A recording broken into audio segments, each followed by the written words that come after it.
నమస్కారం డాక్టర్ గారు. నమస్తే మేడం. డాక్టర్ గారు, ఒక టాపిక్ అంటే ప్రతి ఒక్కళ్ళకి కూడా చాలా ఇంట్రెస్ట్. ప్రతి ఒక్కళ్ళు కూడా అవ్వాలనుకుంటారు. అదే వెయిట్ లాస్. అసలు వెయిట్ లాస్ మనకి హోమియోపతిలో ఎలా ఉంటుందంటారు? ఏ విధంగా వాళ్ళు తగ్గచ్చు? ఎన్ని మంత్స్‌లో వాళ్ళు కోరుకున్న రిజల్ట్‌కి వాళ్ళు రావచ్చంటారు? ఇప్పుడు ఎవరిదైనా ఇంట్లో ఒక 2 నెలల తర్వాత పెళ్లి ఉందనుకోండి. అంటే వాళ్ళ చుట్టాలనో, ఎవరిలోనో పెళ్లి ఉంది. ఇప్పుడు పోయి వీళ్ళు వాళ్ళ ఇంట్లో ఒక 5, 6 రోజులు ఉండాలి, హెల్ప్ చేయాలి, పని చేయాలి. ఆడికి పోతారు కదా! ఆడికి పోయినప్పుడు ఆ ఫంక్షన్‌లు అయితాయి. 5, 6 ఫంక్షన్‌లు అయితాయి చిన్న చిన్నవి. మళ్ళా పెద్ద మ్యారేజ్ ఫంక్షన్ ఉంటది. ఈ ఫంక్షన్‌లో ఎంతోమంది అంటారు, "అరే! ఏంది ఇంత లావు అయిపోయినావు" అని అంటారు కదా! అది అన్నప్పుడు వరకు ఎవ్వరి మైండ్‌లో థాట్ రాదు వెయిట్ లాస్ చేయాలనేసి. అంటే ఎవరో ఇద్దరు ముగ్గురు అంటే ఇప్పుడు ఆఫీస్‌కి పోతున్నారు. 6 మంత్స్ నుంచి వర్క్ ఫ్రమ్ హోమ్ చేసిండ్రు.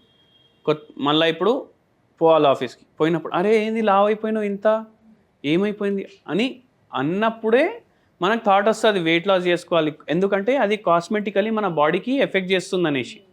అంతకుముందు వెయిట్ లాస్ గురించి ఎవ్వరు ఆలోచించరు. వెయిట్ ఎక్కువ ఉంటే ఏం ప్రాబ్లంలు మన బాడీలో అవుతాయి మనం ఆలోచించం.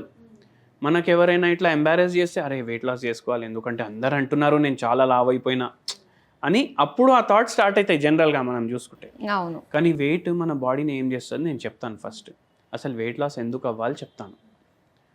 హెయిర్ ఫాల్ అవుతుందా చాలామందికి? ఓ 100 మందిని అడిగితే 90 మందికి హెయిర్ ఫాల్ అవుతుంది కదా. వెయిట్ ఎక్కువ ఉండడం వల్ల హెయిర్ ఫాల్ అవుతుంది. ఎందుకంటే మీరు ఎంత న్యూట్రిషన్ మీ బాడీకి ఇవ్వాలి, ఆ న్యూట్రిషన్ రాంగ్ అమౌంట్లో లేదంటే రాంగ్ న్యూట్రిషన్ ఇస్తున్నారు. దానివల్ల హెయిర్ ఫాల్ అవుతుంది, స్లీప్ డిస్టర్బ్ అవుతుంది, మన విజన్ ఎఫెక్ట్ అవుతుంది, మన బ్రీదింగ్ డిఫికల్టీ వస్తుంది మనకు. ఎందుకంటే మనకు లంగ్స్ ఎన్ని ఉన్నాయి? 2 ఉన్నాయి కదా. కానీ మన బరువు, మన బాడీ ఎంత ఉండాలి బరువు దానికన్నా డబల్ అనుకోండి. మన లంగ్స్ ఏమో ఇద్దరికి పనిచేస్తున్నాయా లేదా, మన హార్ట్ ఇద్దరికి పనిచేస్తుందా లేదా, మన లివర్ ఇద్దరికి పనిచేస్తుంది, మన కిడ్నీ ఇద్దరికి పనిచేస్తున్నాయి. అప్పుడు ఏమవుతుంది? ఈ ఆర్గన్స్ డ్యామేజ్ మెల్లమెల్లగా స్టార్ట్ అవుతుంది. మళ్ళీ మోకాలు ఉంటాయా? చాలామందికి ఇప్పుడు మోకాలు నొప్పులు వస్తున్నాయా? ఎందుకు వస్తున్నాయి? బరువు ఎక్కువ ఉండడం వల్ల కూడా చాలామందికి వస్తున్నాయి. మనం నిల్చొని ఉన్నప్పుడు మొత్తం బరువు మోకాల మీద పడుతుంది. అప్పుడు దాంట్లో డ్యామేజ్ ఉంటుంది. కూర్చున్నప్పుడు కానీ పడుకున్నప్పుడు కానీ మన వర్టిబ్రల్ కాలం అంటే ఈ బ్యాక్లో, నడుములో ఎంత వెయిట్ పడాలి దానికన్నా డబల్ వెయిట్ పడుతుంది. అంటే ఏమవుతుంది? ఆ బోన్స్ కూడా డ్యామేజ్ అవుతాయి. మళ్ళీ మన ఫింగర్స్ కానీ మన కాళ్ళు కానీ దాని మూమెంట్స్ తగ్గిపోతాయి. ఎందుకంటే డబల్ బరువు క్యారీ చేస్తున్నాము కదా, దాని మూమెంట్ తగ్గిపోతుంది. అయితే ఇన్ని ప్రాబ్లంలు అవుతాయి. హార్ట్ అటాక్ కూడా రావచ్చు వెయిట్ ఎక్కువ ఉంటే. ఎందుకంటే డబల్ పని చేస్తుంది కదా, హార్ట్ అటాక్ కూడా రావచ్చు. ఇప్పుడు బండి మీద ఇద్దరు కూర్చొని పోవాలి, ముగ్గురు కూర్చొని పోతారు కాలేజ్ పిల్లలు, ఒక్కొక్కసారి నలుగురు కూడా కూర్చొని పోతారు. ఆ ఇంజిన్ ఏమవుతుంది? ఖరాబ్ అవుతుంది. అట్లనే మనకు హార్ట్ అటాక్ కూడా వస్తుంది లాంగ్ రన్లో.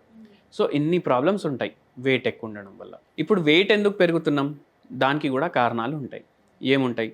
సరిగా నిద్ర లేకపోవడం, థైరాయిడ్ ప్రాబ్లం ఉండడం, బీపీ ప్రాబ్లం ఉండడం, మోకాలు నొప్పుల కోసం గోళీలు వాడడం, ఫిజికల్ యాక్టివిటీ లేకపోవడం, మళ్ళీ దాని తర్వాత స్ట్రెస్ ఉండడం. స్ట్రెస్ ఉంటే మనిషికి నిద్ర ఉండదు. నిద్ర ఉండకపోతే ఆల్రెడీ స్ట్రెస్ ఉంది, ఏదో ఆలోచిస్తున్నాం, దాంట్లో ఎక్కువ తినాలి, దానికన్నా ఎక్కువ తింటాం. సో ఎన్నోసార్లు వ్యాధుల వల్ల కూడా వెయిట్ పుట్ ఆన్ అవుతాం. అండ్ మన లైఫ్ స్టైల్ సరిగా లేకపోతే కూడా వెయిట్ పుట్ ఆన్ అవుతాం. కానీ బేసిక్ ఇప్పుడు లైఫ్ స్టైల్ అంటే వాకింగ్ చేస్తున్నాం, అన్నీ చేస్తున్నాం, వెయిట్ కరెక్ట్ ఉండాలి కదా, అయినా ఎక్కువ ఉంది. రోగాలు కూడా ఏం లేవు, అయినా వెయిట్ ఎక్కువ ఉంది. పడుకుంటున్నారు, అయినా వెయిట్ ఎక్కువ ఉంది. కొందరు ఏంది, నేను ఇంతే తింటా, అయినా ఎందుకు వెయిట్ ఎక్కువ ఉంది? దాని అర్థం ఏంటంటే మీ డయట్లో అయినా ప్రాబ్లమ్స్ ఉన్నాయి, లేదు అంటే మీ బాడీకి ఎంత అవసరం దానికన్నా ఎక్కువ ఇస్తున్నారు. కరెక్ట్? లేదంటే ఇంకేముంటుంది? ఏ ఫుడ్ ఎంత మాత్రలో ఇవ్వాలి మీరు ఆ మాత్రలో ఇవ్వకుండా ఆ ఫుడ్ ఎక్కువ ఇస్తున్నారు. అంటే ఇది జెనెటికల్ గా కూడా వస్తుంది అంటారా? వీళ్ళు మేము లావు ఉన్నాం, మా పిల్లలు కూడా అందుకే ఇలా ఉన్నారు ఇప్పుడు అని అందరు చెప్పేసి లా ఉన్నారు కదా, అంటారు. ఇప్పుడు అందరికీ వెయిట్ ఎక్కువనే ఉంది కదా ఒక దాంట్లో చూసుకుంటే. ఇప్పుడు నాకు కూడా జర ఎక్కువ అవుతుంది వెయిట్ ఒక్కొక్కసారి. మళ్ళీ నేను కాన్సన్ట్రేట్ చేస్తాను, దానికి హోమియోపతి మెడిసిన్స్ తీసుకుంటా, డయట్ కంట్రోల్ చేస్తా, మళ్ళీ తగ్గుతుంది. ఇప్పుడు మోకాలు నొప్పి పేషెంట్ ప్రతి ఇంట్లో ఒకరు ఉన్నారా? ఉంటారు. షుగర్ వ్యాధి పేషెంట్ ప్రతి ఇంట్లో ఒకరు ఉన్నారా? బీపీ వ్యాధి అయితే 2-3 ఉంటారు ఒక ఇంట్లో. దాని అర్థం ఏంది? అందరు వెయిట్ సరిగా లేదు. ఎందుకు లేదు? చిన్నప్పటి నుంచి పిల్లలు ఉంటారు కదా, అరే మా బాబు చాలా చిక్కిపోయిండు, ఏం చేయాలి అనేసి ట్రీట్మెంట్కి తీసుకొని వస్తారు. వాడు వన్ కడుపు ఇంతే ఉంటుంది. ఇప్పుడు కడుపు అంటే ఇది మొత్తం కడుపు కాదు, ఇక్కడ ఉంటుంది కడుపు, దాని సైజ్ ఇంతే ఉంటుంది. దాంట్లో ఎంత ఫుడ్ పోతుందో ఆ పిల్లోడు అంత తింటాడు. అయినా మనం ఏం చేస్తాం, ఇంకా తిను ఇంకా తిను అని ఫోర్స్ ఫీడింగ్ చేస్తాం. అవును. అది లాంగ్ రన్లో ఏమవుతుంది, ఆ పిల్లోనికి పెద్దగా అయినాక ఓవర్ ఈటింగ్ అలవాటు అయిపోతుంది. ఒక బిర్యానీ ఆర్డర్ చేస్తామా పోయి హోటల్లో, వాడు ఇంత తీసుకొని వస్తాడు ఒక బిర్యానీ ప్లేట్, అదంతా ఒక్క మనిషి తింటాడు. యాక్చువల్గా చూసుకుంటే కడుపులో అంతా ఫిట్ అవ్వదు, అయినా మనం తింటాం. అంటే అది చిన్నప్పటి నుంచి డెవలప్ అయింది అలవాటు ఎక్కువ తినడం. మన బాడీ ఎంత డిమాండ్ చేస్తుంది మనం అంతే ఇవ్వాలి. మీ పిల్లలు లావ్ అవుతలేరు అనేసి టెన్షన్ పడకండి. మీ పిల్లలు యాక్టివ్ ఉన్నారా లేదా చూసుకోండి. హైట్ కరెక్ట్గా పెరుగుతున్నారా, ఆర్గన్స్ కరెక్ట్గా పనిచేస్తున్నాయా లేదా, ఇంటెలెక్ట్ కరెక్ట్గా ఉందా, అది చూసుకుంటే చాలు. సో అది ఫోర్స్ ఫీడింగ్ పిల్లలకి అవాయిడ్ చేయాలి. ఎందుకంటే తర్వాత వాళ్ళు ఎట్లయినా లావ్ అవుతారు. కొందరు ఏమంటారు, అరే నేను లావ్ అవుతానే లేను. లావ్ అయిన తర్వాత తగ్గడం చాలా కష్టం, లావ్ అవ్వడం చాలా ఈజీ. అయితే ఇది మనం మైండ్లో పెట్టుకోవాలి. అయితే న్యూట్రిషన్ చాలా మేజర్ రోల్ ప్లే చేస్తుంది. ఎట్లా, ఇప్పుడు మనం ఫుడ్ తింటాం కదా, ఏ ఫుడ్లో అయినా 3 ఇంపార్టెంట్ మ్యాక్రోన్యూట్రియంట్స్ ఉంటాయి. మ్యాక్రోన్యూట్రియంట్స్ అంటే ఏంది, proteins, fats, carbohydrates. Okay. Carbohydrates ఎప్పుడన్నా మనం తక్కువ మాత్రలో తినాలి. ఫ్యాట్స్ తింటే గుడ్ ఫ్యాట్స్ తినాలి, బ్యాడ్ ఫ్యాట్స్ ఎక్కువ తినొద్దు. ప్రోటీన్ మాత్రం చాలా ఎక్కువ ఉండాలి. ఇవి కాకుండా మెయిన్ ఇంపార్టెంట్ ఏంటంటే ఫైబర్ ఎక్కువ ఉండాలి మన డయట్లో. ఇప్పుడు ఫైబర్ దేంట్లోకి వెళ్ళి వస్తుంది, వెజిటేబుల్స్ ఉంటాయా, దాంట్లో ఫైబర్ ఎక్కువ ఉంటుంది. సో ఎక్కువ వెజిటేబుల్ కన్జ్యూమ్ చేయాలి. ఇప్పుడు మనం చపాతీలు తింటాం, వెయిట్ లాస్ అనేసి చపాతీలు తింటాం, రైస్ అవాయిడ్ చేస్తాం. కానీ ఒక దాంట్లో చూసుకుంటే రైస్లో ఎంత షుగర్ ఉంటుంది కదా, చపాతీలో కూడా అంతే ఉంటుంది షుగర్. అయినా మనం మిస్కన్సెప్షన్లో చపాతీలు తింటాం. ఓకే. మళ్ళీ ఫుడ్ తినేటప్పుడు మనం రైస్ కన్జ్యూమ్ చేస్తే మనం ఇంతే రైస్ తీసుకోవాలి, దాంట్లో ఫైబర్ ఎక్కువ యాడ్ చేయాలి కదా మనం. సో వెజిటేబుల్ క్వాంటిటీ ఎక్కువ తీసుకోవాలి. ఇప్పుడు మనకు బెండకాయ ఇష్టం అనుకోండి, ఏం చేస్తాం, దాన్ని డీప్ ఫ్రై చేస్తాం. డీప్ ఫ్రై చేసి దాన్ని చిప్స్ లాగా తయారు చేసుకుంటాం. ఇప్పుడు అది కలుపుకొని తింటే ఏమవుతుంది, మళ్ళీ ఫ్యాట్ అవుతుంది కదా, బ్యాడ్ ఫ్యాట్. ఆ తప్పు చేయొద్దు. ఎప్పుడైనా ఆయిల్ చాలా తక్కువ క్వాంటిటీలో వాడాలి. ఆయిల్ తక్కువ క్వాంటిటీలో వాడి వెజిటేబుల్స్ ప్రిపేర్ చేసుకోవాలి, కర్రీస్ ప్రిపేర్ చేసుకోవాలి. అట్లా చేసుకొని తినడం వల్ల మనకు వెయిట్ లూజ్ అవుతుంది. మన డయట్లో అందుకే ఫైబర్ ఎక్కువ ఉండాలి, అందుకే మనం ఎక్కువ వెజిటేబుల్స్ వాడాలి. ఓకే. అలానే కొంతమంది ఎవ్రీ 2 అవర్స్కి తింటూ ఉండాలి అని చెప్పేసి అంటూ ఉంటారు. కొంతమంది ఆకలి వేసినప్పుడు మాత్రమే తినండి అంటారు. ఏది కరెక్ట్ అంటారు అసలు? ఇప్పుడు మనకు నేను ఇచ్చిన ఎక్స్ప్లెనేషన్లో ఏం అర్థమైంది, మన బాడీకి ఎంత అవసరం దానికన్నా ఎక్కువ ఇస్తున్నాం కదా. అవును. సో ఆకలి వేస్తే తినాలి, 2 గంటలకి తినాలి, నైట్ టైం తినొద్దు, అవన్నీ ఏం మైండ్లో పెట్టుకోకండి. సింపుల్ ఫండా చెప్తాను నేను వెయిట్ లాస్ చేసుకోవడానికి. ఒకటి హోమియోపతి మెడిసిన్ వస్తుంది, ఫైటో లెక్క 0/9 పొటెన్సీ. రోజు 3 పూటలు 4 గోళీలు వేసుకోండి. మళ్ళీ దాంతోపాటు ఇప్పుడు వెయిట్ లాస్ ఇది హెల్ప్ చేస్తుంది. మళ్ళీ దాంతోపాటు మీరు ఏం చేయాలంటే 3 పూటలు మీరు తింటున్నారు కదా, దానికన్నా సగం తినాలి. ఓకే. మార్నింగ్ ఏమో 4 ఇడ్లీలు మీకు తినాలనిపిస్తుంది, ఫస్ట్ మైండ్ తోటి మాట్లాడుకోవాలి. సెల్ఫ్ టాకింగ్ చేస్తాం కదా మనం, అరే ఇప్పుడు ఈడికోవాలి ఇప్పుడు ఆడికోవాలి, అందరం ఏం చేస్తాం, సెల్ఫ్ తోటే మాట్లాడుకుంటాం. అట్లనే సెల్ఫ్ టాకింగ్ చేయండి. ఏంది, ఎంత తింటావు, 4 ఇడ్లీలు అని ఆన్సర్ వస్తుంది, 2 ఇడ్లీలు తీసుకోవాలి. ఓకే. దాని తర్వాత ఆకలి అవుతుంది, ఎట్లయినా అవుతుంది ఆకలి. ఎందుకంటే ఇన్ని ఏండ్లు మనం 4 ఇడ్లీలు 6 ఇడ్లీలు 8 ఇడ్లీలు కూడా తినేటోళ్ళు ఉన్నారు.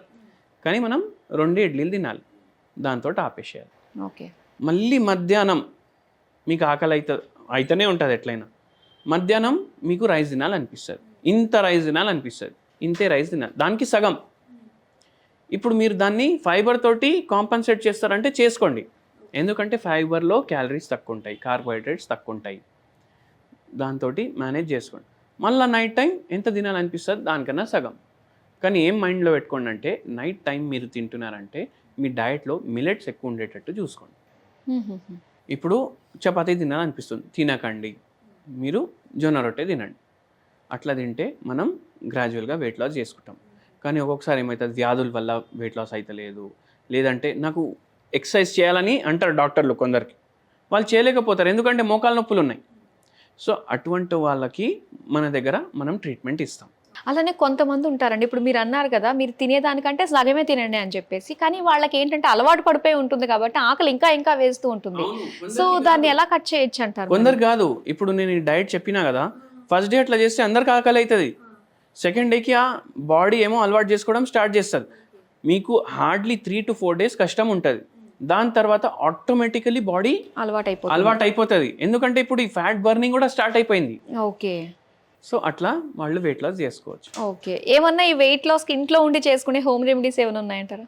ఇప్పుడు ఇంట్లో ఉండి చేసుకునే హోమ్ రెమెడీస్ అంటే మనం ఏం ఆలోచించాలంటే, ఇప్పుడు ఫ్యాట్ ఎక్కువ ఉంది బాడీలో, అది బర్న్ అవ్వాలి.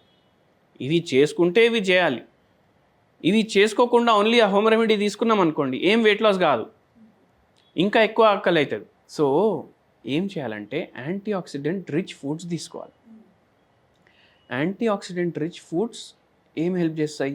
ఫ్యాట్ బర్నింగ్లో హెల్ప్ చేస్తాయి. సో అటువంటి ఏదైనా తీసుకోవాలి. ఏం తీసుకోవాలంటే, ఇప్పుడు మీరు గ్రీన్ టీ అయితే విన్నర్ కదా, అవును, కానీ గ్రీన్ టీ అవసరం లేదు, ఇంకోటి కొత్తది చెప్తా, ఇంకా ఫాస్ట్గా వెయిట్ లాస్ అవుతుంది దాంతో. అది ఏంటంటే గ్రీన్ కాఫీ. ఓ, ఇప్పుడు గ్రీన్ టీ వస్తుంది కదా, అట్లా గ్రీన్ కాఫీ కూడా వస్తుంది. అది ఎక్కువ రోస్ట్ చేయరు అది. అండ్ దీంట్లో ఇప్పుడు గ్రీన్ టీలో ఎంత యాంటీ ఆక్సిడెంట్ ఉంటుంది, దానికన్నా చాలా ఎక్కువ యాంటీ ఆక్సిడెంట్ దీంట్లో ఉంటుంది. మీరు సూపర్ మార్కెట్స్లో దొరుకుతుంది మీకు గ్రీన్ కాఫీ, లేదు అంటే ఆన్లైన్ సెర్చ్ చేస్తే కూడా దొరుకుతుంది. అది తెప్పించుకోండి. అది తెప్పించుకొని శాషెస్ ఉంటాయి, ఇప్పుడు గ్రీన్ టీ ఎట్లా శాషెస్ ఉంటాయి అట్లా శాషెస్ ఉంటాయి. డైలీ ఒకటి తాగండి early morning without consuming anything. అయితే బాడీలో మెటబాలిజం ఫాస్ట్ అయిపోతుంది అండ్ వెయిట్ లాస్కి హెల్ప్ చేస్తుంది. ఇది నిజంగా చాలా మంది వెయిట్ చేస్తూ ఉన్నారు. మీరు చెప్పింది వాళ్ళకి కరెక్ట్గా యాప్ట్ అయిపోతుంది, ఇంక్లూడింగ్ మీ, నాకు కూడా. సో చాలా వెయిట్ లాస్కి సంబంధించి మంచి హోమ్ రెమెడీస్తో పాటు ఎలాంటి జాగ్రత్తలు మనం ఇంట్లో చేసుకోవచ్చు అనే విషయాలు తెలియజేసినందుకు థ్యాంక్ యూ సో మచ్ అండి. థ్యాంక్ యూ అండి.